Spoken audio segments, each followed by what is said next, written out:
힘내시고 자 203페이지 볼게요. 행정행위의 부관. 자 행정행위의 부관이 뭐죠?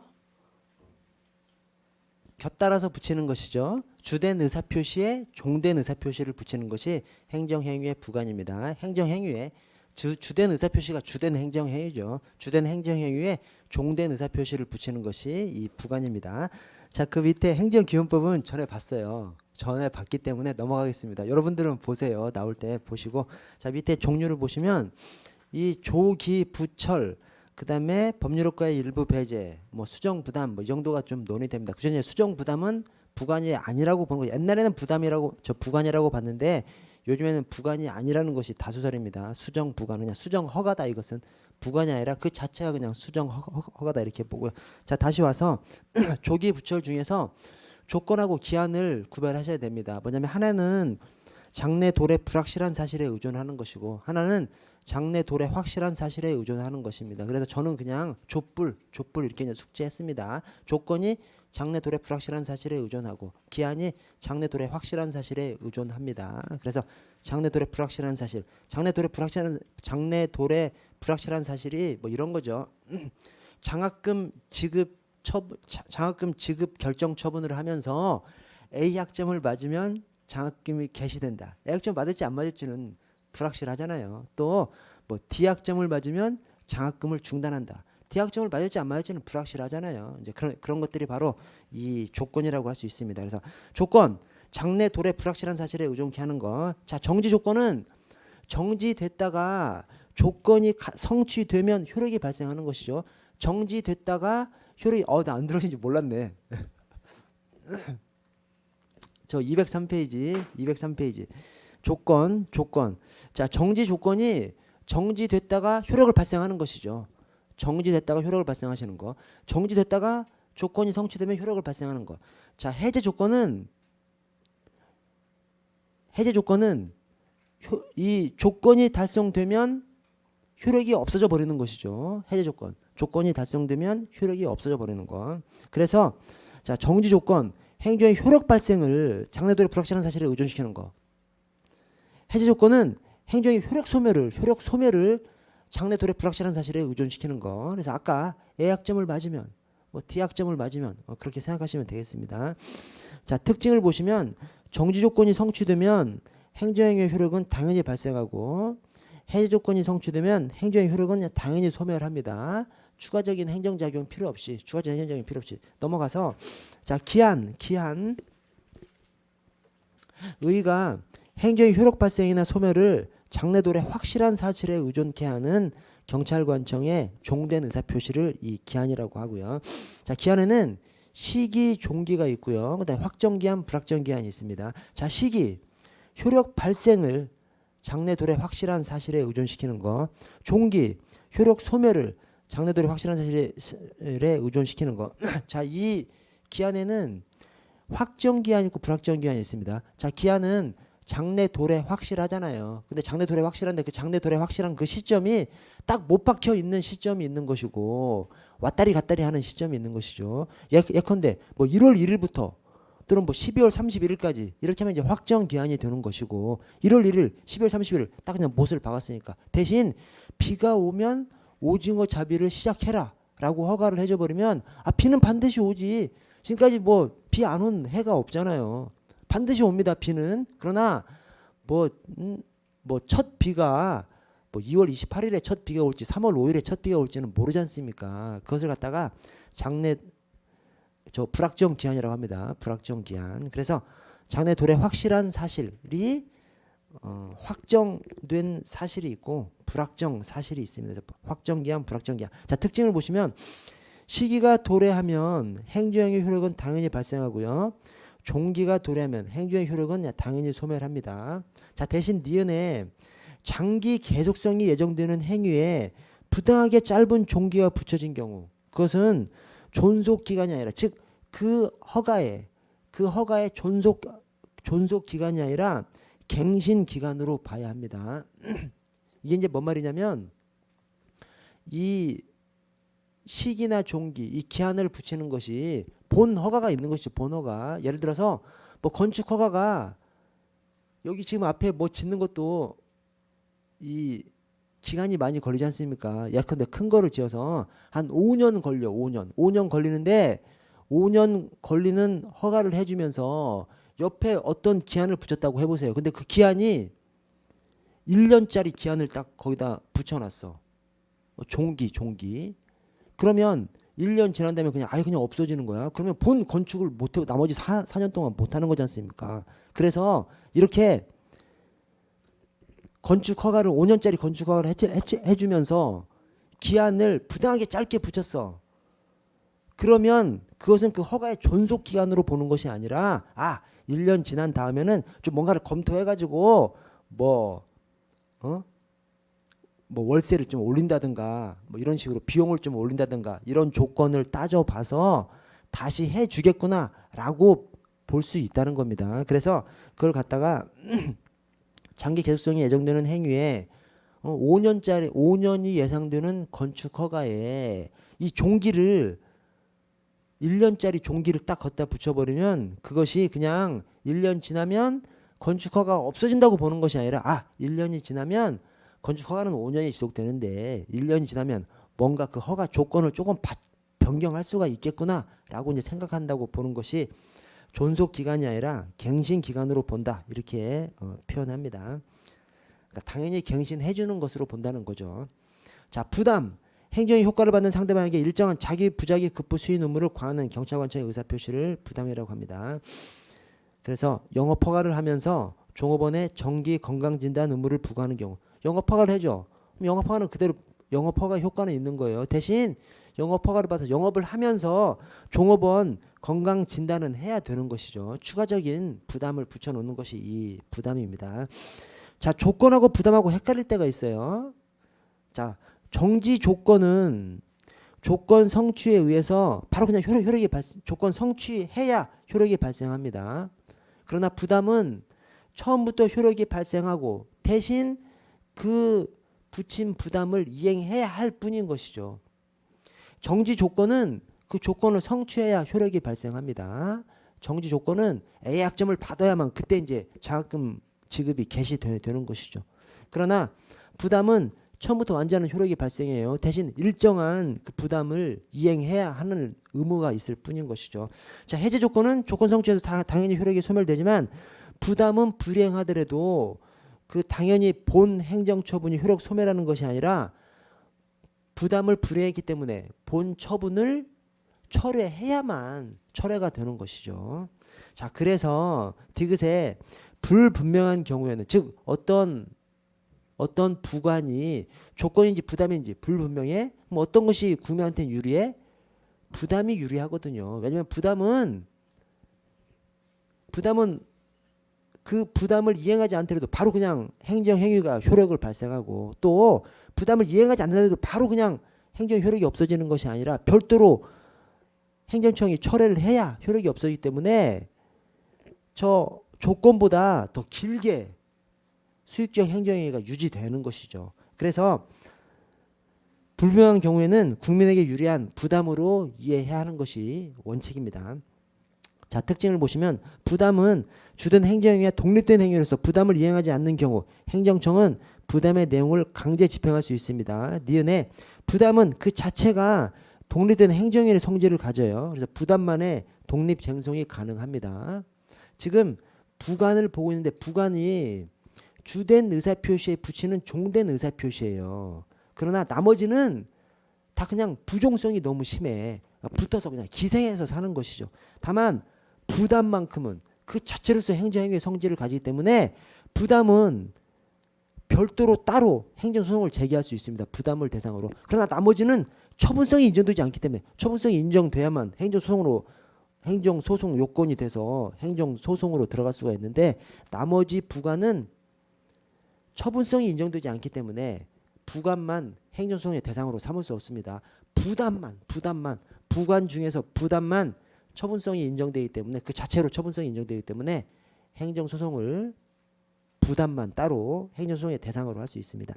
자, 철회권의 유보를 보시면 행정행위에 부과해서 특정한 경우에 행정행위를 철회할 수 있는 권리를 유보하는 경찰관청의 의사표시가 철회권의 유보입니다. 그래서 미성년자를 고용하면 영업허가 취소하겠다라고 부과한 경우. 자, 성질을 보시면 유보된 철회 사유가 발생한 경우에도 당연히 효력이 소멸되는 것이 아니라 철회 의사표시를 별도로 철회를 별도로 해야만, 즉 철회권의 유보는 일정한 사실이 발생하면 철회권을 행사하겠다는 것이지 일정한 사실이 발생하면 당연히 처분이 효력을 잃는다라는 것이 아닌 것이죠. 일정한 사실이 발생하면 철회권을 행사하겠다라는 표시이기 때문에 별도로 철회권을 행사해야 철회되는 것이지 그 사실이 발생한다고 해서 바로 그냥 철회되는 것은 아닙니다. 오른쪽에 법률효과의 일부 배제를 보시면 행정행위의 주된 의사표시에 부과해서 법령에서 일반적으로 그 행위에 부여하고 있는 법률효과의 일부의 발생을 배제하는 경찰관청의 의사표시를 법률효과의 일부 배제라고 합니다. 그래서 도로 사용을 허가했으면 도로 사용을 할 수 있는 건데 대신 모든 시간이 아니라 사용 시간을 야간으로 한정해. 그러면 주간에는 이 행정행위 효과가 배제돼 버리는 것이죠. 원래 그냥 도로 점용 허가를 딱 받으면 주간 야간 다 사용할 수 있잖아요. 근데 이 야간으로만 한정해 버리면 이것이 법률효과의 일부 배제죠. 그러면 주간에는 사용할 수 없게끔 배제가 돼 버리는 것이죠. 그래서 법률효과의 일부 배제라고 하고요. 버스 노선을 지정하면서 버스 노선을 지정해서 자동차 운수 사업을 허가하는 경우, 버스 노선을 지정하지 않으면 뭐 어디든 갈 수 있는데 버스 노선을 지정하니까 지정한 노선 외에는 법률 효과가 배제돼 버리는 것이죠. 자, 아래 성질에 행정청의 의사에 의해서 법률이 부여한 행정의 효과를 배제하는 것이기 때문에 법률 효과의 일부 배제는 반드시 법률의 근거가 있어야 돼, 없어야 돼? 있어야 됩니다. 여러분, 이거 법률 효과 일부 배제 말고 나머지 부관들은 법령의 근거가 법률의 근거가 있어야 돼요, 없어도 돼요? 왜? 없어도 됩니다. 왜 그래? 행정청의 의사표시로 하는 것이기 때문에 본 행정처분을 할 수 있어. 그러면 살짝 붙여서 뭘 할 수 있게끔 해놓은 거예요. 그리고 행정기본법에서도 기본적으로 재량이 있는 경우 부관을 붙일 수 있도록 해놨습니다. 재량이 없는 경우에만 법률에 근거가 있는 경우 부관을 붙일 수 있도록 해놨어요. 그러니까 재량이 없는 경우, 기속행위만 법률에 근거가 있어야 부관을 붙일 수 있고, 재량이 있는 경우, 재량행위에는 법률에 근거가 없어도 부관을 붙일 수 있습니다. 그런데 법률 효과의 일부 배제는 반드시 법률에 근거가 있어야 돼. 왜냐하면 법률 효과가 뭐예요? 법률에 어떤 행정행위를 하면 이러이러한 효과가 있다. 이게 법률 효과입니다. 그것이 뭐 어디다 적어놨어? 법률에 정해놓은 거예요. 법률에 정해놨는데 법률에 정해진 법률 효과를 행정이 의사표시로서 일부 배제하려면 당연히 법률에 추가적인 근거가 있어야 되죠. 법률에 이러한 처분을 하면 이러이러한 효과가 있는데 행정청은 이러이러한 경우에 그 일부에 대해서 효과를 배제할 수 있다. 이런 근거 규정이 추가로 있어야 되는 것이죠.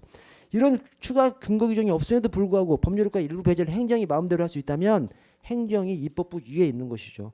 아니, 입법부가 행정행위하면 이런 효과가 있다고 적시를 해놨는데 그거를 행정 마음대로 법률에 추가적인 근거가 없는데 불구하고 그냥 마음대로 배제해버릴 수 있어?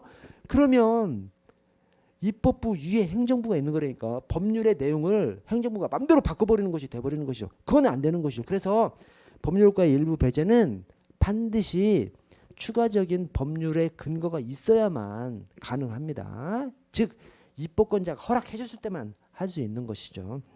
자, 수정부담. 수정부담은 부관이 아니라고 봅니다. 왜? 수정부담이 이런 거거든요. 20층 건축허가를 신청했는데 20층은 안 될 것 같아. 그래서 15층 건축허가를 해준 거예요. 상대방 동의를 얻어서 야, 너 20층 건축허가를 신청했는데 야, 여기 너무 높아. 너 15층 건축허가 받을래? 오케이. 해서 15층 건축허가를 해주는 것이 수정부담입니다. 자, 15층 건축허가에 붙어있는 것이 있어? 아니, 부관은 주된 의사표시 뭔가 붙여놓는 거지 않습니까? 근데 20층 건축허가를 신청했는데 15층 건축허가를 해줬어.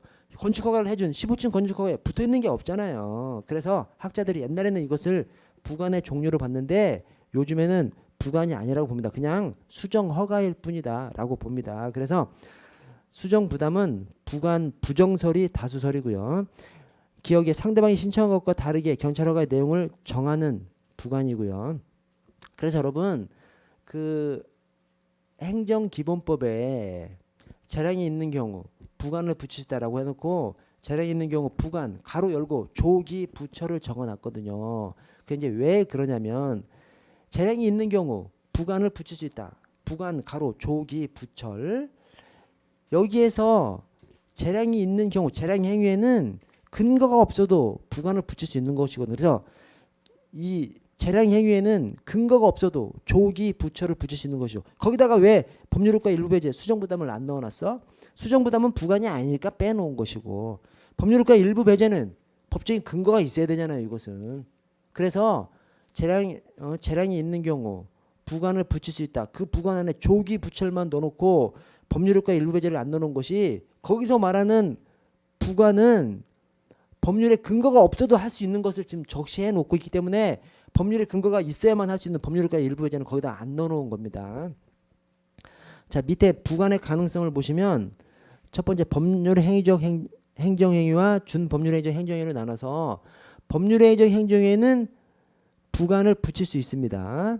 근데 준법률의 행정행위는 부관을 붙일 수 없다는 것이 통설이에요. 왜 그래? 부관이라는 것이 주된 의사표시에 종된 의사표시를 붙이는 거지 않습니까? 근데 준법률의 행정행위는 의사표시가 아니잖아요. 그냥 관념, 인식 이런 것에 법적 효과를 부여해 놓은 것이 이 준법률의 행정행위이기 때문에 주된 의사표시가 없는 거지 이것은. 그러니까 법률의 행정행위는 부관을 붙일 수 없는 것이 원칙인 것이죠.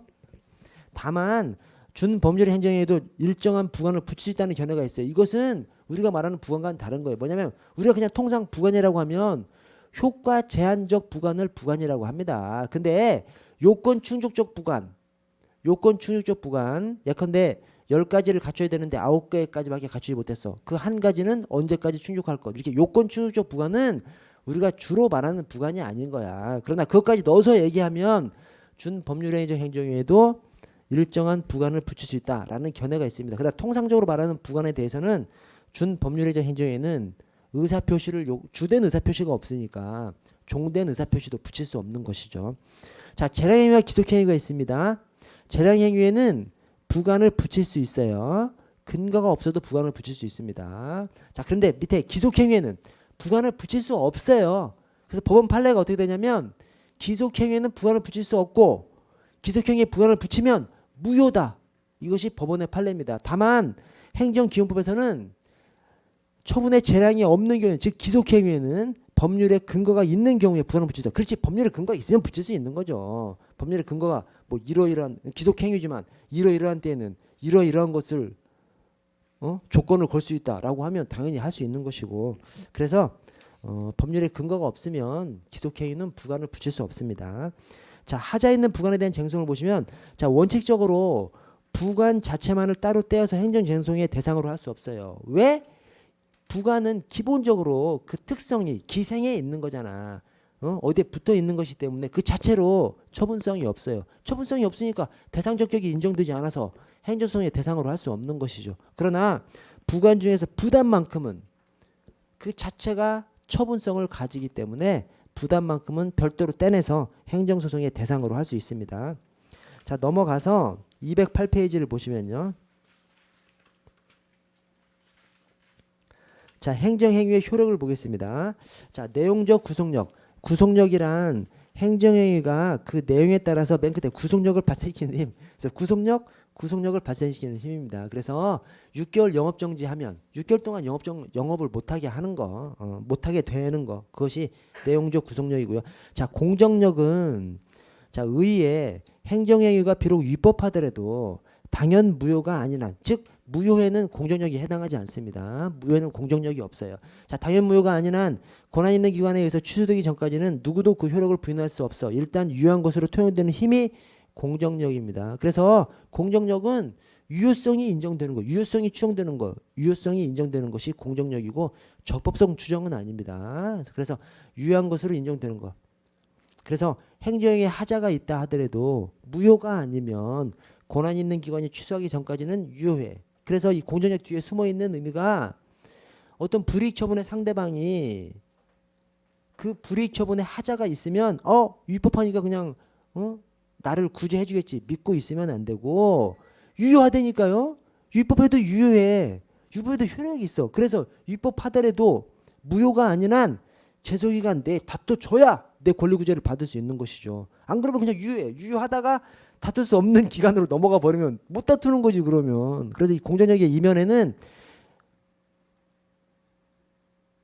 어떤 위법한 행정처분으로 인해서 피해를 보는 국민은 제소기관 내에 다퉈줘야 권리구제를 받을 수 있다는 개념이 숨어 있는 겁니다. 뒤에. 자, 이번에 권한 있는, 여기서 말하는 권한 있는 기관, 권한 있는 기관이 취소하기 전까지는 유효한데, 여기서 말하는 권한 있는 기관은 처분적 감동청, 직권 취소기관 플러스 쟁송 취소기관을 다 포함해서 얘기합니다. 아래 근거를 보시면 실정법상 근거는 이제 행정기본법에 이 공정력이 조항이 그대로 들어왔죠. 그 밑에 화살표에 종래에는 직권 취소, 쟁송 취소 규정, 직권 취소나 쟁송 취소가 되어만 무효가 아니란 직권 취소나 쟁송 취소가 돼야만 그 처분이 없어지는 것이기 때문에 제소기간 내에 다퉈주라라고 하는 것이 이제 공정력에 뒤에 숨어있는 의미라서 종래에는 직권 취소, 쟁송 취소 규정을 간접적인 근거 규정으로 이해했는데 이제 뭐 행정기본법에 공정력 조항이 딱 들어와 버렸죠. 그래서 행정기본법 15조에 그냥 공정력을 딱 적시한 조항이 들어와 있고요. 자, 이론상 근거는 통설이 법적 안정성설입니다. 그래서 행정처분이 위법하다 하더라도 무효가 아니면 일단 유효해야지.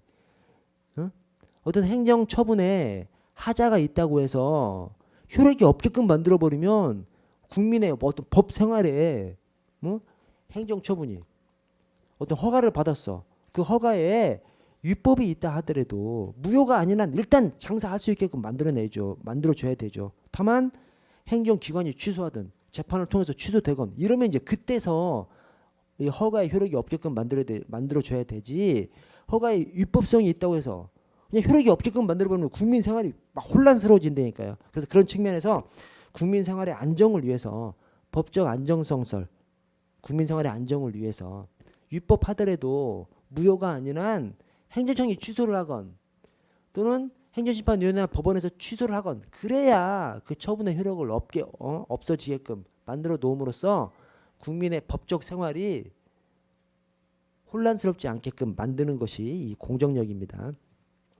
거기에 공정력과 구성요건적 효력을 구분하는 견해가 있어요.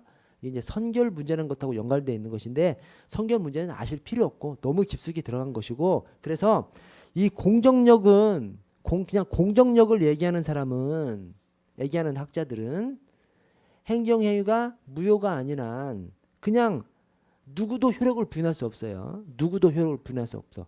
근데 구성요건적 효력하고 별도로 구분하는 견해는 그 공정력 가운데서 상대방이나 이해관계인이 효력을 부인할 수 없는 것은 공정력이고 다른 국가기관이 효력을 부인할 수 없는 것은 구성요건적 효력이다. 이렇게 구분해서 얘기합니다. 그래서 타 국가기관한테 해당하는 힘은 공정력 중에서 일부, 타 국가기관이 행정에 효력을 부인할 수 없는 것은 그건 구성요건적 효력이다. 구성요건적 효력이라는 말의 뜻이 뭐냐면 타 기관이 자기 업무를 하면서 행정에 효력을 부인하면 안 된다 그 말입니다. 그래서 공정력설은 그냥 누구든 부인할 수 없는 것, 즉 모두 누구든 부인할 수 없는 것을 공정력이라고 본다면 이 구성요건적 효력은 공정력 중에서 타 국가기관이 행정의 효력을 부인할 수 없는 힘은 따로 빼내서 구성요건적 효력이라고 보는 겁니다. 그래서 여러분 여기 지금 거기 표현이 거기 공정력과 구성요건적 효력을 구분해놨지 않습니까? 이렇게 구분해서 보는 것이 구성요건적 효력설이에요. 여기 지금 공정력이 딱 이것만 공정력이라는 것이 아닙니다. 기존의 공정력설은 두 개를 합한 것이 공정력이라고 보는 것이고 구성요건적 효력설에서는 공정력은 이것에 한정되고 구성요건적 타 국가기관이 행정의 효력을 부인할 수 없는 힘은 구성요건적 효력이다. 이렇게 이제 말하는 겁니다. 저 아래 존속력으로 갈게요. 존속력, 확정력 똑같은 말이고요. 이 존속력 안에 불가쟁력과 불가변력이 있습니다. 즉 어떤 행정행위를 가급적 존속시키게끔 만드는 힘이 이 존속력이죠. 불가쟁력, 불가변력. 자, 그래서 불가쟁력, 제소기관이 도구하면 다툴 수 없죠. 그래서 제소기관이 도구하면 행정행위가 막 존속하게 만드는 것이죠. 근데 불가변력, 일정한 행정행위에는 행정청도 마음대로 취소할 수 없는 성질의 것들이 있죠. 그것은 행정행위를 존속시키게끔 만드는 것이죠. 자, 그래서 한번 내용을 보시면 자, 불가쟁력, 행정행위가 쟁송기간이 도가하거나 쟁송수단이 모두 거쳤어. 그러면 더 이상 다툴 수 없지. 쟁송기간 도가했어. 또는 쟁송수단 다 썼어. 그럼 더 이상 다툴 수 없습니다. 자, 내용을 보시면 이 불가쟁력은 상대방 또는 이해관계인에 대한 효력이에요. 즉 국민에 대한 효력입니다.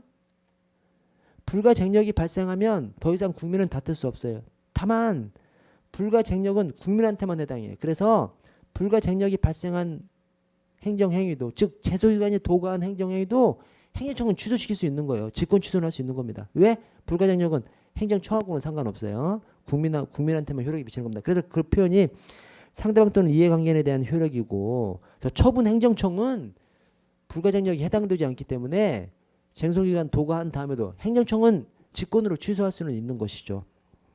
자, 이번에 무효인 행정행위에 대해서는 불가쟁력이 발생하지 않습니다. 그래서 무효인 행정행위는 제소기간 도가돼도 제소기간 지나도 행정소송 제기할 수 있습니다. 자, 오른쪽에 불가변력을 보시면, 자, 실질적 존속력이라고도 하는데요. 왜 실질적 존속력이라 그래? 아까 불가쟁력은 그냥 기계적으로 형식적으로 제소기간 도가하면 제소할 수 없는 거잖아요. 근데 이 불가변력은 행정의 성질에 따라서 특정 성질을 가진 것은 행정청도 마음대로 취소하지 못하는 것이기 때문에 행정의 성질을 가지고 얘기하는 거기 때문에 실질적 존속력이라고 얘기합니다. 성질을 따지는 거기 때문에. 그래서 의의를 보시면 일정한 행정행위의 경우 중간에 행위를 한 행정청 자신도 직권으로 자유를 취소할 수 없게 되는 효력이 불가변력이라고 합니다. 그래서 불가변력이 인정되는 행정행위가 그렇게 맘대로 바꾸면 안 될 것 같은 것들. 예를 들어서 준사업적 행정행위, 즉 행정심판의 재결. 행정심판위원회에서 행정심판 재결한 다음에 다음날 바꿔? 말도 안 되잖아요. 재판 비스무리하게 하는 건데. 비록 행정청인 행정심판위원회에서 하는 것이지만 재판 비스무리하게 하는 것인데 그것을 재결한 다음에 며칠 뒤에 내가 잘못했어. 취소해. 그러면 행정심판 제도 자체가 존립 자체가 안 되는 거지. 그래서 이 행정심판 재결은 그 성질상 행정청이, 즉 행정심판위원회가 스스로 취소하면 안 되는 거죠. 자, 확인회의, 국가시험 합격자 결정한 다음에 바꿔? 말도 안 되는 거죠. 이게 우리 가끔 바꾸는 것이 있죠. 가끔 바꾸는 것은 그냥 오기 그냥 단순 실수로 인한 것은 바꿔서 정정해버리면 되는 겁니다. 그러니까 실제 합격한 사람이 A, B, C인데 뭐 D, E, F를 합격자로 발표해버렸어. 봤더니 A, B, C가 합격자. 이런 것은 바로 바꿔서 발표하는 것이죠. 이것은 그런 것을 말하는 것이 아니에요. 실컷 우리 회사에서 우수한 사람, 우리 회사에서 필요한 사람이 수리 능력이 우수한 사람이 필요하다고 해가지고 수리 능력을 중심에서 막 해가지고 딱 뽑았어. 뽑은 다음에 며칠 있다 생각해보니까 수리 능력 우수자가 아니라 뭐 운동 능력 우수한 사람을 뽑는 것이 맞는 것 같아. 다시 판단해가지고 운동 능력 우수한 사람을 새로 바꿔? 말이 안 되잖아. 이것은 이런 것을 말하는 겁니다. 그래서 국가시험 합격자 결정 그런 것은 마음대로 바꿀 수 없는 것이고요. 또 당선의 결정, 발명 특허 이런 것들은 한번 해주면 행정청이 바꾸면 안 되지. 바꾸면 안 되죠. 그래서 그런 것을 갖다가 불가변력이 발생했다 이렇게 표현을 합니다. 자, 내용을 보시면 이건 행정청에 대한 효력이에요. 즉 그 성질상 행정청이 마음대로 바꿔버리면 안 되는 거죠. 대신 행정청에 대한 효력이기 때문에 상대방 국민은 불가변력이 있는 행정행위라고 하더라도 상대방 국민은 제소할 수 있는 것이죠. 행정쟁송으로서 다툴 수 있는 것입니다. 자, 그리고 무효인 행정행위에 대해서는 불가변력 발생하지 않습니다.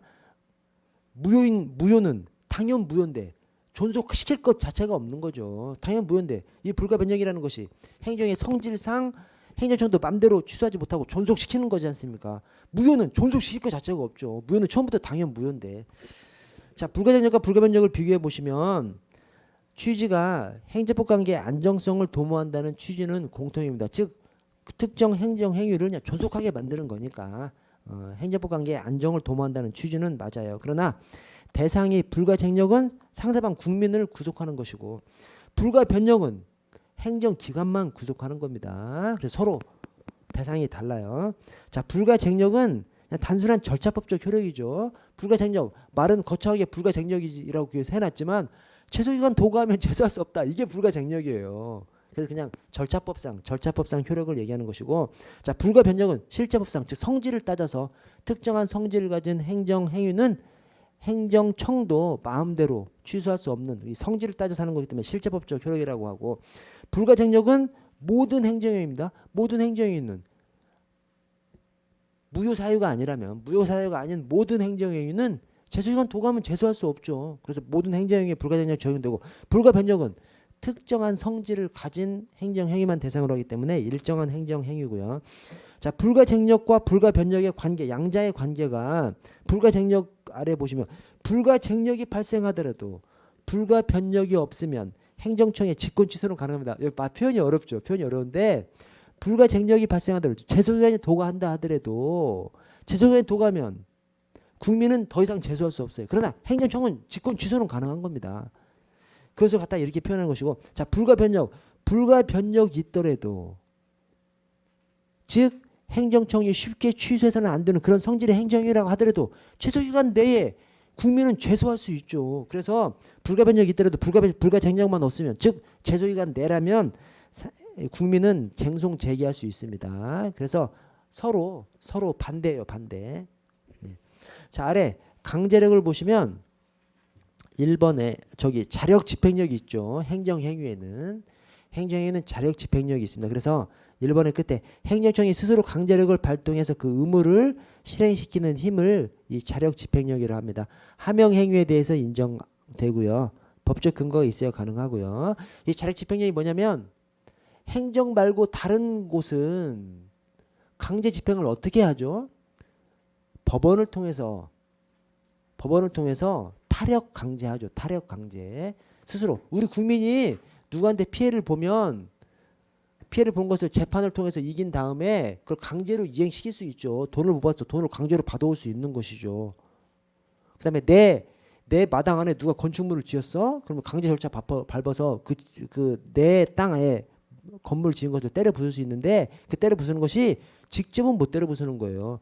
법원을 통해서, 집행관을 통해서 간접 강제, 타력 강제할 수 있는 것이죠. 행정은 직접 강제, 자력 강제할 수 있는 겁니다. 그래서 각종 고열적 사실행위, 즉 즉시 강제, 직접 강제 이런 것들을 통해서 행정은 자력 강제할 수 있는 겁니다. 이것이 일반 다른 존재들하고 다르죠. 자, 제재력. 행정행위를 하면 상대방이 의무를 위반하면 행정벌을 부과할 수 있는 힘, 이게 제재력이라고 합니다. 그래서 자력 집행력, 제재력 합해서 이제 강제력이라고 하고요.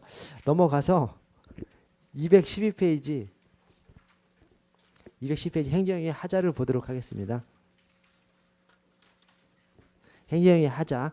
자, 행정행위 하자. 이 하자가 뭐예요? 위법 사유가 하자입니다. 위법 사유 하자. 위법하고 하자랑 똑같은 말이에요. 위법을 하자라고 합니다. 그래서 여러분, 그 행정행위 위법의 종류가 뭐가 있어요? 무효 사유의 위법과 취소 사유의 위법이 있습니다. 하자에도 무효 사유의 하자가 있고 취소 사유의 하자가 있어요. 똑같아요. 행정행위에 있어서 하자라고 하면 위법 사유를 말합니다. 위법 사유 또는 위법 사유를 말합니다. 그래서 자, 행정행위 하자의 의의를 보시면 1번에 행정행위 하자란 행정행위가 적법 요건을 갖추지 못해서, 그러니까 위법이죠. 위법. 적법 요건을 갖추지 못해서 완전한 효력 발생에 장애가 되는 사유를 행정행위 하자라고 합니다. 그래서 위법 사유, 무효 사유의 위법, 취소 사유의 위법, 무효 사유의 하자, 취소 사유의 하자. 자, 2번에 행정행위 하자는 위법 사유를 구성하며 위법 사유에는 무효 사유의 하자와 취소의 하자가 존재합니다.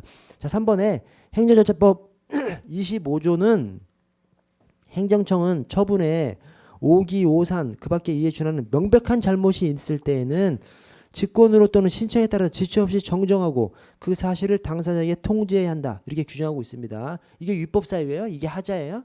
여러분, 하자는 여러분 행정 처분에 오기, 오산, 그 밖에 이에 준하는 명백한 잘못이 있어. 이러면 하자가 있는 거네. 하자가 있는 거죠. 근데 하자가 아니야. 하자가 아니에요. 왜 그래? 우리가 이 하자가, 그래서 아까 그 말씀을 드린 거예요. 여기서 말하는 하자가 그냥 모든 흠을 얘기하는 것이 아니에요. 위법 사유를 얘기하는 것입니다. 그래서 여기 지금 좀 전에 행정청 그 행정 처분에 오기, 오산, 그 밖에 명백한 잘못이 있어. 이것은 하자가 아니에요. 하자가 아니고 그냥 고치면 돼. 그래서 우리가 뭐 계약서 쓰다가 행정이 뭐 계약서 쓰다가 공 하나를 잘못 붙여버렸어. 또는 뭐 합격자 A, B, C가 합격자인데 다른 사람들을 발표해버렸어. 바로 고쳐서 바로 발표해버리면 되는 겁니다. 그것은 위법 사유가 아니에요. 그것은 당연하지. 1,000만 원 줘야 되는데 1,000만 원 줘야 되는데 잘못 그 계약서에다가 뭐 1,100만 원을 주기로 했어. 그러면 그것이 명백한 오기가 아니잖아요. 1,100만 원 줘야 될 것 같아. 1,100만 원 줘야 되는 겁니다. 그것은. 그러나 1,000만 원 줘야 되는 그 계약서에다가 행정이 계약을 하면서 10억을 써놨어. 아씨, 말 자체가 안 되는 거지 그게. 10억 썼다고 해서 10억을 줘야 돼? 말이 안 되죠. 그때는 그냥 야 1,000만 원인데 10억이라 잘못 썼다라고 통지만 해주면 되는 겁니다. 그래서 여기에 오기, 오산, 명백한 잘못, 이것은 그냥 지체 없이 정정해서 통지해주면 되는 것이죠. 이것은 하자, 즉 위법 사유가 아닙니다. 하자는 곧 위법 사유이기 때문에 여기서 행정 행위를 얘기하면서 하자를 얘기할 때는 위법 사유를 얘기하는 겁니다. 이렇게 명백한 오기, 오산 이런 것들은 하자가 아닙니다. 자, 4번에 행정행위의 하자의 판단 시점, 처분 시 법령 사실 관계를 기준으로 판단합니다. 왜 그래? 하자라는 것은 처분할 때 문제점이 있었느냐 없었느냐를 따지는 거잖아요. 그래서 처분 시. 자, 행정행위의 취소의 취소를 보시면, 자, 행정행위에 하자가 있으면 쟁송을 거쳐서 취소할 수도 있고요. 행정청이 직권으로 취소할 수도 있죠. 자, 근데 취소의 취소를 인정할 것이냐, 이게 뭔 말이냐면 행정행위를 취소하지 않습니까? 취소를 다시 취소하면 행정행위가 살아나죠. 이걸 허용할 것이냐, 이거 허용할 것이냐가 논리가 사실은 취소를 허용하면 취소까지 허용하느냐 이런 거지만 쭉쭉쭉 논리가 나가는 거죠. 거기에 대해서 우리가 그냥 얼핏 생각해도 어느 선에서는 좀 끊어줘야 될 것 같잖아요. 그래서 판례는 어느 선에서 끊어줍니다. 그래서 보시면 의의가 취소 처분을 취소함으로써 본래 행정의 효력을 회복시킬 수 있느냐, 이걸 인정하면 취소를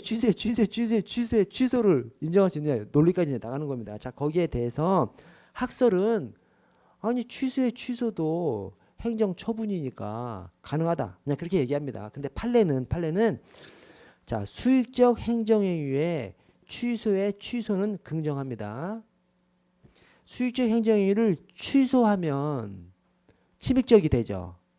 다시 취소하면 다시 수익적이 됩니다. 이 수익적 행정행위가 살아나는 거예요. 즉 취소가 수익적인, 국민에게 수익적인 효과를 발생하면 그건 허용하는 거예요. 근데 자, 부담적 행정행위의 취소는 부담적 행정행위를 취소하면 수익적이 되죠. 다시 취소하면 침익적이 되는 거예요. 부담적 행정행위가 살아나는 거지 않습니까? 이런 것은 하지 말라는 거예요. 이럴 때는 어떻게 해야 돼? 야, 부담적 행정행위 취소를 하지 말고, 야 인마, 새로 부담적 행정을 새로 해. 국민 헷갈리게끔. 부담적 행정을 취소. 야, 그러면 너 취소를 하면 취소를 할래? 그냥 복잡한 것을 통해서 국민한테 이득이 가는 것은 내가 인정해 주겠어. 그러나 막 복잡하게 함으로써 국민한테 침익적이 가는 것은 내가 허용 못 해주겠다는 겁니다. 판례가. 그래서 수익적 행정행위의 취소는 국민한테 이득이 되는 거거든요. 이것은 허용해. 그러나 부담적 행정행위의 취소를 통해서 부담적 행정행위를 다시 살릴 수는 없다는 거예요. 국민한테 헷갈리게 만들면서 침익적인 효과를 발생하면 안 된다는 겁니다. 그렇게 생각해 주시고, 자, 그래서 이번에 과세관청이 세금 부과, 과세처분의 취소를 다시 취소해서 과세처분을 살릴 수는 없다는 거예요. 얼마나 국민이 헷갈리겠어. 그럴 때는 야, 새로 계산하면 막 과세처분 새로 해. 이런 판례 견해입니다. 취소를 하지 말고 과세처분 새로 하라는 거예요. 자, 행정의 무효와 취소를 보시면, 그러니까 행정행위 하자가 위법사유를 하자라고 하는데, 그 위법사유의 하자에는 무효사유의 하자와 취소사유의 하자가 있습니다. 자, 무효와 취소를 구별해 보면, 자, 의의에 무효인 행정행위란 행정행위의 외형은 갖추고 있어요. 행정의 외형까지 갖추고 있지 않으면 그건 부존재라고 별도로 얘기합니다, 여러분. 그것은 행정행위의 부존재라고. 행정의 외형조차 갖추고 있지 않아. 행정에 있지 않았어. 그건 부존재라고 합니다. 자, 행정행위의 외형은 갖추고 있으나 하자가 중대하고 명백해서 행정의 효력이 처음부터 발생하지 않는 행정행위를 이 무효인 행정행위라고 합니다. 자, 무효. 그냥 당연 무효야. 처음부터 그냥 당연 무효예요. 무효는 효력이 당연히 발생하지 않습니다. 언제든 어디서든. 그래서 무효는 처음부터 효력이 당연히 발생하지 않고 언제든 어디서든 발생하지 않기 때문에 무효 확인 소송은 언제든 제기해도 되는 겁니다. 제소기간 제한 없이. 행정심판 전치 반드시 거치라고 했어도 거치지 않고 제기할 수 있는 것이 이 무효동 확인 소송입니다. 자, 이번에 취소할 수 있는 행정행위란 하자가 있음에도 불구하고 권한 있는 기관이 취소하기 전까지는 일단 유효한 행위로 통용되는 행정행위. 지금 이 표현이 뭐예요? 공정력이죠. 공정력이 인정되는 하자가 취소 사유의 하자입니다. 그래서 무효에는 공정력이 인정되지 않고 취소 사유 하자에는 공정력이 인정되죠. 자, 구별 기준을 보시면 중대명백설입니다. 중대명백설. 이건 그냥 뭐 통설 판례가 아니라 중대명백설입니다. 즉 중대한 법규 위반이 객관적으로 명백할 때 그러면 무효고, 그 중대명백 중에 하나만 달성되지 않아도 다 그냥 취소 행위인 것이죠. 그래서 중대명백할 때 무효, 그 외에는 다 취소 사유에 하자, 그렇게 봅니다. 자, 오른쪽에 무효와 취소의 구별 실익을 보시면, 자, 무효는 처음부터 효력이 없어요. 취소 사유의 하자는 취소되기 전까지는 유효합니다. 그래서 행정청이 취소하든 행정심판위원회나 법원에서 취소하든 취소하기 전까지는 유효한 것이 이 취소 사유가 있는 행정행위고요. 자, 공정력, 존속력. 무효에는 공정력, 존속력이 인정되지 않습니다. 공정력, 권한 있는 기관이 취소할 때까지는 유효한 것으로 보는 것인데 무효를 어떻게 유효한 것으로 봐? 무효는 무효지. 자, 존속력, 존속시키겠다는 것인데 무효를 어떻게 존속시켜? 존속을 못 시키는 겁니다. 그래서 취소 사유에는 공정력, 존속력이 인정되는데 무효 사유 하자에는 공정력, 존속력이 인정되지 않고요. 자, 하자의 승계를 얘기할 때 무효는 하자의 승계, 여러분, 하자의 승계가 연속된 행정행위가 있을 때, 행정행위 A, 행정행위 B가 있을 때 연속된 행정행위에 있어서 후행 처분을 다투면서 선행 처분의 하자를 원용할 수 있느냐, 이것이 하자의 승계 문제입니다. 이 후행 처분을 왜 다퉈? 선행 처분에 제소기관이 도과한 거야. 선행 처분이 제소기관에 도과했으니까 선행 처분을 다툴 수 없잖아요. 그때 후행 처분은 제소기관 돼야. 이때 후행 처분을 다퉈야 되는데 후행 처분에는 하자가 없어. 그래서 선행 처분에는 하자가 있어. 근데 제소 기간이 도과됐어. 근데 후행 처분은 하자가 없어. 근데 제소 기간 내야. 이때 제소 기간 내에 있는 후행 처분을 다투면서 선행 처분의 하자를 원용해서 쓸 수 있느냐가 이 하자의 승계의 문제입니다. 근데 이때 선행 처분에 무효 사유의 하자가 있어. 여러분, 연속된 행정행위가 있는데 무효는 당연히 그냥 무효죠. 연속된 행정행위에 있어서 선행 처분이 무효면 싸그리 다 무효예요. 싸그리 다. 그래서 선행 처분에 무효 사유의 하자가 있으면 하자 승계론은 그냥 따지질 않아요. 그냥. 그래서 하자 승계론의 전제 조건이 선행 처분에 하자가 있는데 그 하자가 취소 사유의 하자일 때를 하자 승계론의 전제 요건으로 얘기하거든요. 그 말이 선행 처분에 무효 사유 하자가 있으면 하자 승계가 안 된다는 말이 아니에요. 선행 처분에 무효 사유 하자가 있으면 싸그리 다 무효니까 하자 승계론 따질 필요도 없이 그냥 하자가 승계되는 거야. 근데 선행 처분에 취소 사유의 하자가 있으면 이제 문제가 되는 거죠. 그때는 공정력이 있어서 유효한 것으로 통용되기 때문에, 그래서 후행 처분을 다투면서 선행 처분의 하자를 원용할 수 있느냐, 이제 그때 이제 문제가 되는 거예요. 그래서 하자 승계론의 전제가 선행 처분에 하자가 있는데 취소 사유의 하자가 있고 제소 기간은 도과해 버렸어. 이때 후행 처분을 다투면서 후행 처분에 하자는 없어. 그러니까 후행 처분에 하자를 주장할 수가 없는 거죠. 후행 처분에 하자가 없으니까. 대신 후행 처분은 제소 기간 내야. 이때 후행 처분을 다투면서 선행 처분에 하자를 원용할 수 있느냐가 하자 승계론입니다. 자, 그때 선행 처분에 무효면 하자 승계론 따질 필요도 없어요. 그냥 하자 승계 되는 거예요. 하자 승계론 따질 필요가 없다는 건 하자 승계가 안 된다는 것이잖아요. 무조건 하자 승계 돼. 선행 처분에 무효 사유의 하자가 있으면 싸그리 다 무효. 싸그리 다 무효. 자, 그래서 하자 승계 관련해서 무효 밑에 선행 행위에 무효 원인 하자가 있는 경우 모든 후행 행위냐 승계돼 버려. 싸그리 다 무효예요. 대신 하자 승계론에서 이것은 따지지 않아. 왜? 그냥 당연히 그냥 하자가 승계되는 것이니까 하자 승계는 따질 필요도 없이 그냥 당연히 하자가 승계되는 것이죠. 그래서 하자 승계론 논의의 전제를 얘기할 때는 선행처분의 하자가 있는데 그 하자가 취소 사유의 하자일 때를 가지고 따집니다. 자, 오른쪽 취소는 선행행위의 취소 원인 하자가 있는 경우 원칙적으로 선행행위와 후행행위가 결합해서 하나의 법률효과를 완성하는 경우에 하자가 승계됩니다. 즉 여기서 지금 후행처분을 다툴 때 선행처분하고 후행처분하고 동일한 법률 목적을 추구할 때 그때 선행처분의 하자를 원용해서 쓸 수 있습니다. 별개의 법률 목적을 추구할 때는 선행처분의 하자를 원용해서 쓸 수 없게끔 그것이 이제 다수설입니다. 다수설. 다수 판례. 자, 하자의 치유와 전환. 하자의 전환은 무효에 대해서만 얘기가 되고요. 하자의 치유는 취소에 대해서만 얘기가 됩니다. 하자의 전환은 무효 행위에 있어서 다른 행위로 볼 수 있느냐 이것이 이제 하자의 전환이고 치유는 그 하자가 없어질 수 있느냐 치유된 것으로 볼 수 있느냐. 근데 무효가 어떻게 치유가 돼.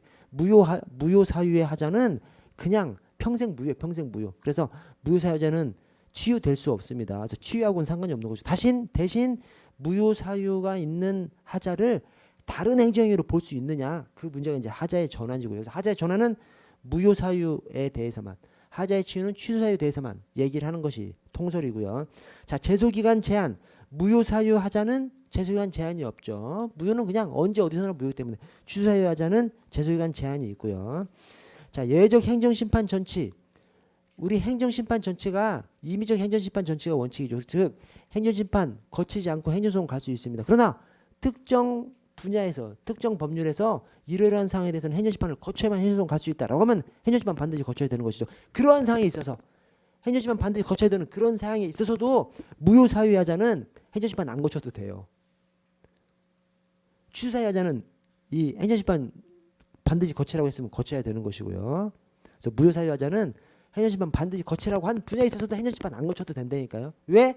무효는 당연히 무효 때문에 언제 어디서나 무효 때문에 행정심판 안 거쳤어도 무효지. 그것이 무효가 아닌 것이 될 수가 없는 거지. 자, 사정 판결 사정 재결. 무효에서는 사정 판결 사정 재결을 할 수가 없습니다. 왜 그러냐면 사정 판결 사정 재결이 뭐냐면 행정행위에 하자가 있음에도 불구하고 그 행정행위를 취소시키지 않고 지금 청구 재판을 기각함으로써 행정처분을 지켜주는 것이 사정 판결 사정 재결이거든요. 근데 무효는 그 처분의 효력을 지켜줄 수가 없죠. 그냥 무효인데. 그래서 사정 판결 사정 재결은 무효에는 해당하지 않습니다. 취소 사유 하자에는 사정 판결 사정 재결이 인정되고 다시 한번 말씀드릴게요. 사정 판결 사정 재결이라는 것이 행정 행위에 위법성이 있음에도 불구하고 위법성이 있으면 사실은 인용 처분을 인용 재결 인용 판결을 해야 되는데 인용하지 않고 기각함으로써 그 처분의 효력을 유지시켜 주는 것이 사정 판결 사정 재결입니다. 무효를 어떻게 유지시켜 주냐고 효력을. 무효는 무효인데 효력이 아예 없는 것인데. 그래서 사정 판결 사정 재결이 무효에는 적용되지 않습니다. 자, 신뢰보호 원칙. 무효는 신뢰 보호를 통해서 유지시켜 줄 수가 없는 것이죠. 이 신뢰보호 원칙이 뭐예요? 신뢰보호 원칙에 입각해서 유지시켜 주는 거지 않습니까? 무효를 어떻게 유지시켜 주냐고. 무효인 행정처분을 어떻게 유지시켜 줘. 무효는 무효인데 취소 사유가 있음에도 불구하고 오랜 기간이 지났어. 그러면 유지시켜 주는 것이 국민의 이익이 될 때 그때 신뢰보호 원칙을 매개로 해서 유지시켜 주는 것이죠.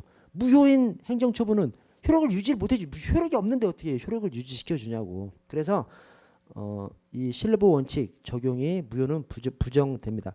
여러분 무효 취소의 구체적인 구별을 한번 보시면 그 무효 사유와 취소 사유 구분을 해놨는데 자, 무효 사유 1번에 음주 운전자를 단속한 경찰관 명의로 운전면허 정지 처분했어. 여러분 운전면허 정지 처분 취소 처분 이게 누구의 의사예요? 국가의 의사입니다. 국가의 의사. 행정 주체의 의사예요. 행정 주체의 의사를 대외적으로 표명할 수 있는 것은 누구만 표명할 수 있어? 행정청, 행정관청.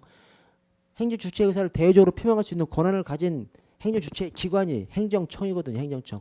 행정청만 대외적으로 국가의 의사를 표명할 수 있습니다. 여기서 말하는 대외적 국가의 의사가 처분이라고 보시면 돼요. 처분을 자기 명의로 할 수 있는 것은 행정청만 자기 명의로 할 수 있어요. 자, 그런데 행정청 명의로 하지 않고 경찰관 명의로 해버렸어. 미친 거죠. 미친 거. 여러분, 행정위 하자에는 주체, 절차, 형식, 내용이 하자고 얘기합니다. 그런데 그때 주체상 하자고 형식상 하자는 무효사유예요. 무효사유. 그래서 여기 주체상 하자죠. 이게 이 행정청 이름으로 해야 되는데, 즉 운전면허 정지 쳐보니까 경찰서장 명의로 해야 되는데 경찰관 개인 이름으로 해버렸어. 무효입니다. 무효. 이거랑 유사한 것이, 예를 들어서 운전면허 취소 처분은 시도청장 명의로 해야 되거든요. 운전면허 취소 처분은 시도청장 명의로, 운전면허 정지 처분은 경찰서장 명의로 해야 되는데 경찰서장 명의로 운전면허 취소 처분을 해버렸어. 그것도 똑같이 무효입니다. 무효. 주체상 하자는 무효로 봅니다. 자, 이번에 임용 결격자에 대해서 공무원 임용 처분을 했어. 결격자를 임용했어. 불능이죠. 불능.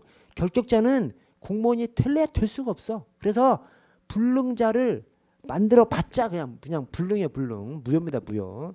자, 3번에 시장으로부터 압류 처분 권한을 내부 위임받은 데 불과한 구청장이, 자, 시장의 권한인데 내부 위임 받았어. 여러분, 내부 위임 우리가 할 때 그 말씀 드렸죠. 내부 위임, 사실상 위임이라고도 한다 말씀드렸죠. 그래서 내부 위임의 종류가 대결하고 위임 정결이 있는데, 이 대결 위임 정결을 이제 묶어서 내부 위임 또는 사실상 위임이라고 하는데, 이게 왜 내부 위임 사실상 위임이라 그래? 내부적으로만 위임한 거야. 대외적으로 표명할 때는 원청 명의로 해야 되는 겁니다. 그래서 시장으로부터 내부 위임 받았으면 시장의 권한인 거예요. 대외적으로는 시장의 이름으로 해야 되는 거예요. 근데 시장의 이름으로 하지 않고 구청장 이름으로 했어? 주체상 하자죠. 주체상 하자. 주체상하자. 그래서 무효입니다. 무효. 자, 4번에 체납자가 아닌 제3자 소유 물건에 대한 압류 처분을 했어. 엉뚱한 사람의 물건에다가 압류 딱지 붙인 거죠. 엉뚱한 처분을 한 거예요. 엉뚱한 대상으로 했기 때문에 무효고요. 자, 5번에 환경영향평가법상 환경영향평가를 실시해야 하는데 이를 거치지 않고 행한 승인 처분. 필요적 절차 누락입니다. 필요적인 중대 절차 누락이죠. 원래 행정절차 위반은 통상 취소 사유예요. 근데 이것은 필요적인 중요 절차 누락이기 때문에 필요적 중요 절차 누락. 그래서 무효 사유고요. 자, 6번에 행정절차법상 문서주의에 위반해서 행해진 행정처분. 자, 행정처분을 하면서 문서로 하라고 돼 있는 행정처분을 말로 찌그린 것이죠. 야, 너 영업정지야. 걔 영업정지 효력이 있겠어?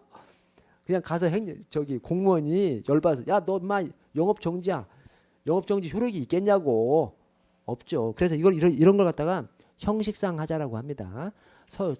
서류로서 영업정지 통고서를 발부해야 되는데 영업정지 통고서를 하자고 그냥, 야, 너 인마 영업정지야 해봤자 영업정지 효력이 발생하지 않는 것이죠.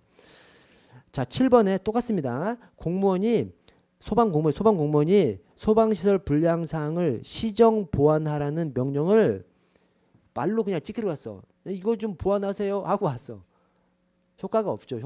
그래서 형식상 하자로서 이 서면주의를 위반해서 말로 그냥 찌그리고 왔어. 그러면 무효입니다. 무효. 자, 8번에 부동산을 양도하지 않았어. 근데 양도소득세가 나왔어. 엉뚱한 대상으로 한 것이죠. 무효죠. 뭐 당연히 무효고. 9번에 적법한 건축물인데 철거 명령이 내렸어. 그다음에 건축물 철거 개구청이 내렸어. 엉뚱한 대상에다 한 것이죠. 자, 10번이 자, 과세처분 이후에 위헌 결정이 내려졌어요. 그러면 그 과세처분은 무효예요, 아니에요? 과세처분 할 때는 위헌 결정이 안 내려졌었잖아. 과세처분 한 다음에 위헌 결정이 내려진 거기 때문에 과세처분 자체는 적법한 겁니다. 무효가 아닐 뿐만 아니라 그냥 적법해요. 자, 근데 다만 그 조세 채권의 집행을 한 체납처분. 그러니까 위헌 결정 내리기 전에 한 처분은 상관없어요. 대신 위헌 결정에 위반되는 어떠한 집행이라도, 즉 과세처분 한 거 자체는 위헌 결정 내려지기 전에 했으니까 괜찮지만 그 과세처분에 따라서 집행하려고 하면 그러면 헌법에 반대가 되잖아요. 헌법에는 그러한 사항은 과세처분을 할 수 없게끔 돼 있는데, 헌법적으로 따져보면 그래서 위헌 결정이 내려지기 전에 과세처분한 것은 상관이 없어요. 그러나 위헌 결정이 내려진 다음에 거기에 위배되는 과세처분을 하거나 또는 미리 한 과세처분이라고 하더라도 유행결정에 반해서 그 집행을 하는 행동 절차에 진행해. 그러면 무효로 봅니다. 그래서 과세처분 자체는 무효가 아니야. 미리 했다면. 그러나 헌재 결정에 반하는 국가기관의 이후 행위는 무효로 봅니다. 왜 그래? 이 헌재 유효결정은 모든 국가기관까지 다 구속해버리거든요. 근데 거기에 반해서 했어. 그럼 무효입니다. 무효. 여러분 아래 취소 사연은 넘어갈게요. 자, 넘어가서 자, 하자 있는 행정행위의 치유와 전환을 보도록 하겠습니다. 자, 치유와 전환. 자, 먼저 치유가 나오고요. 밑에 이제 전환이 있는데, 자, 치유는 하자가 치유됐다고 보는 거예요. 즉 하자가 고쳐졌다고 보는 거예요. 하자가 고쳐졌다고 보는 것이 하자의 치유고, 밑에 하자의 전환은 하자 있는 행정행위를 다른 행정행위로 보는 겁니다. 다른 행정행위로. 그래서 하자의 치유는 하자가 고쳐졌다고 보는 것이고, 하자의 전환은 다른 행정행위로 보는 겁니다. 왜?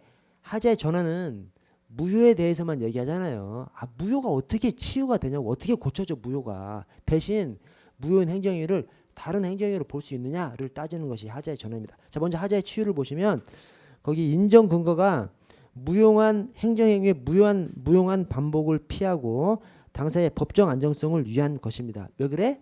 사소한 하자가 있는데 그것을 그냥 뭐 취소 사유로 그냥 무조건 봐버려. 그러면 취소됐다가 다시 그 절차를 다시 밟아도 똑같은 처분이 될 수밖에 없지 않습니까? 이 하자 있는 행정의 치유 대상으로 삼는 것이 주로 사소한 절차상 하자를 이 치유 대상으로 보거든요.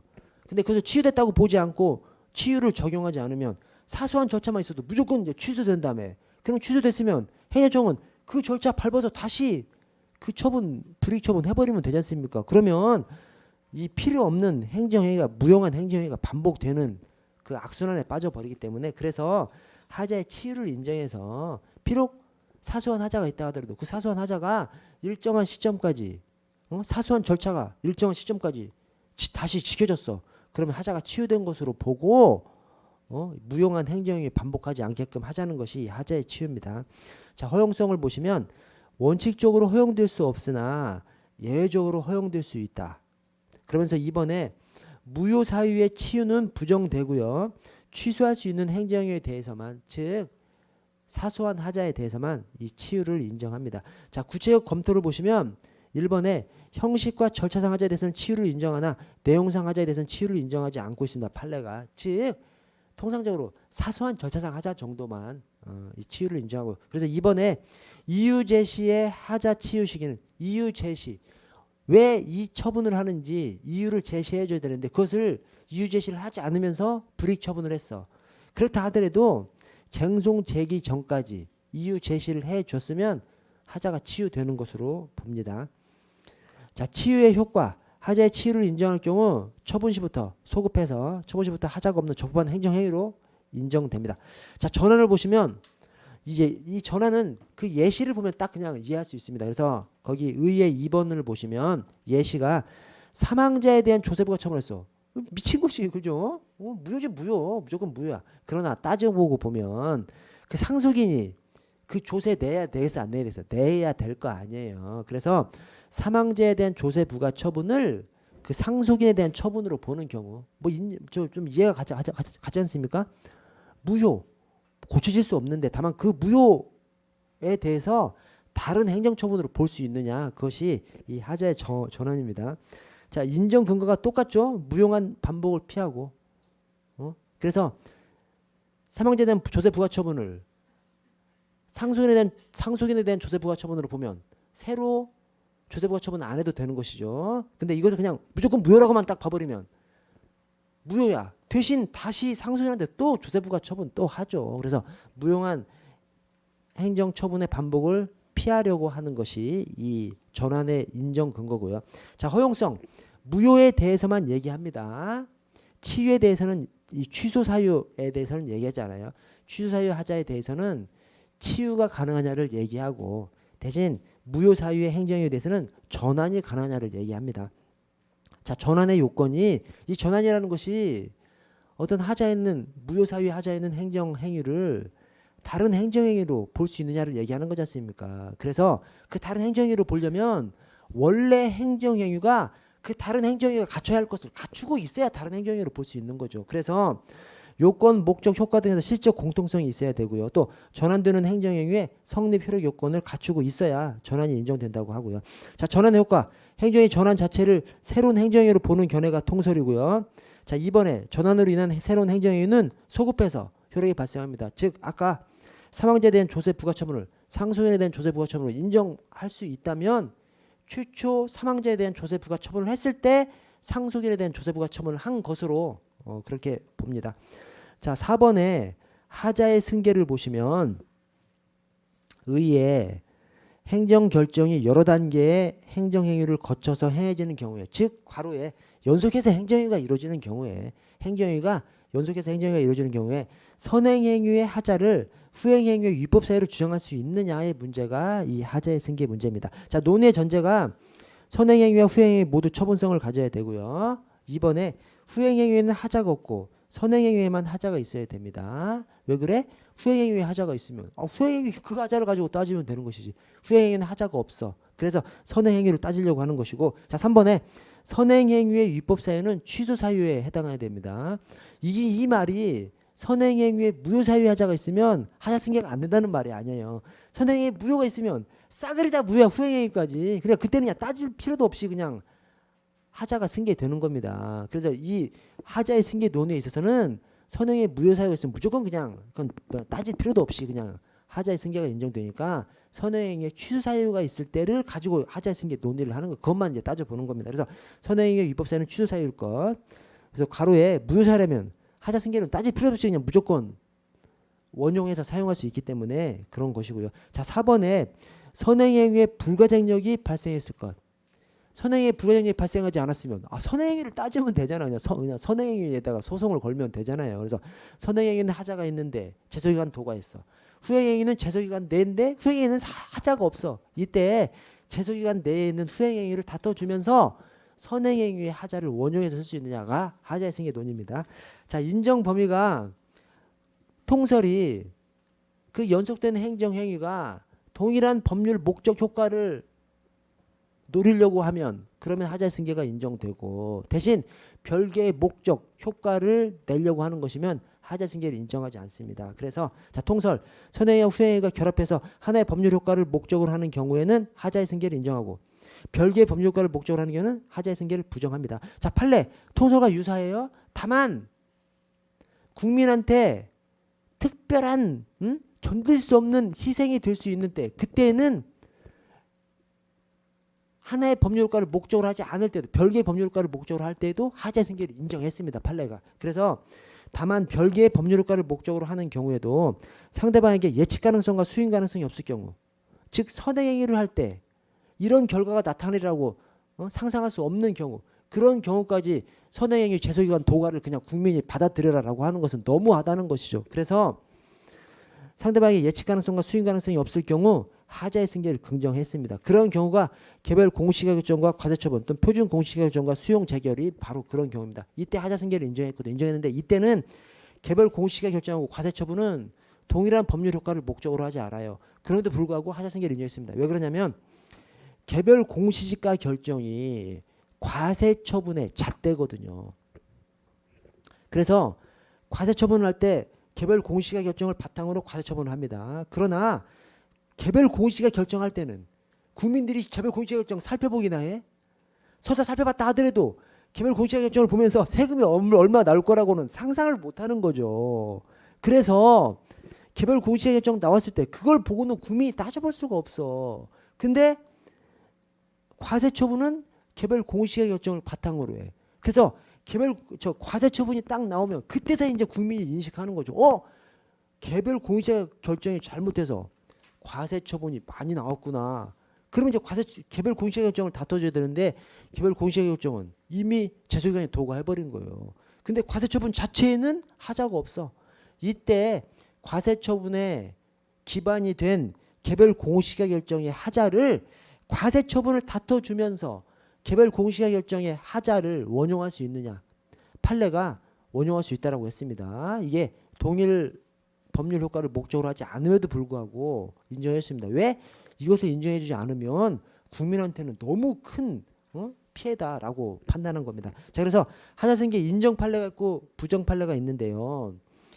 자, 인정 판례 이것은 좀 숙지해 주십시오. 그래서 강제징수 절차에서 독촉, 압류, 매각, 청산, 도감매청이죠. 도감매청 각 사이에 하자승계를 인정했습니다. 왜? 도감매청은 다 동일 법률 효과를 목적으로 하는 거기 때문에. 또 대집행에 있어서의 개통실비, 개고통지, 실행 비용 납부 명령 이 사이에서도 하자승계를 인정해 줬습니다. 왜? 이것을 각각이 다 동일한 법률 효과를 목적으로 하기 때문에. 다만 강제징수전 도감매청 안에 앞에 도감매청 앞에 과세처분이 있거든요. 그 다음에 개통실비 앞에 건물 철거 명령이 있거든요. 그 앞에 있는 것, 그러니까 도감매청 하자승계 인정하고 개통실비 하자승계 인정했어요. 그러나 도감매청 개통실비 그 앞에 있는 절차하고는 하자승계를 인정하지 않았습니다. 왜? 동일한 법률 효과를 목적으로 하지 않아요. 그건 동일한 법률 효과를 목적으로 하지 않는다고 봅니다. 왜 그래? 그래서 오른쪽 하자승계 부정판례 1번이 왼쪽 1번하고 관련된 겁니다. 그래서 과세처분하고 이 체납처분이 강제징수 절차를 체납처분 절차라고도 해요. 원래 체납처분 절차라고 불렀었는데 강제징수 절차로 이름이 바뀌었는데 그냥 체납처분 용어도 사용하기 때문에 어쨌든 과세처분은 세금 내라는 것이고 체납처분 절차, 이 도감매청은 그걸 이행하지 않았을 때 이행하지 않은 것을 강제로 이행시키는 것이거든요. 그래서 그냥 세금 내라는 것하고 강제로 이행시키는 것하고는 동일 법률 효과로 보지 않습니다. 그래서 도감매청 사이에서는 하자승계가 인정되는데 그 앞에 과세처분하고 도감매청하고는 하자승계가 인정되지 않습니다. 또 두 번째 개통실비 각각은 하자승계가 인정돼요. 그래서 개통실비 앞에 있는 건물 철거 명령하고 그 뒤에 있는 개통실비하고는 하자승계가 인정되지 않습니다. 다만 하자승계 3번, 4번 판례는 개별 공시가 결정하고 과세처분, 그다음에 표준 공시가 결정하고 수용 재결은 동일 법률 효과를 목적으로 하지 않음에도 불구하고 하자승계를 인정해줬습니다. 왜? 이것을 인정하지 않는 것은 국민한테 너무 큰 피해, 국민이 상상할 수 없는 피해라는 것이죠. 그래서 그것은 하자승계를 인정했습니다.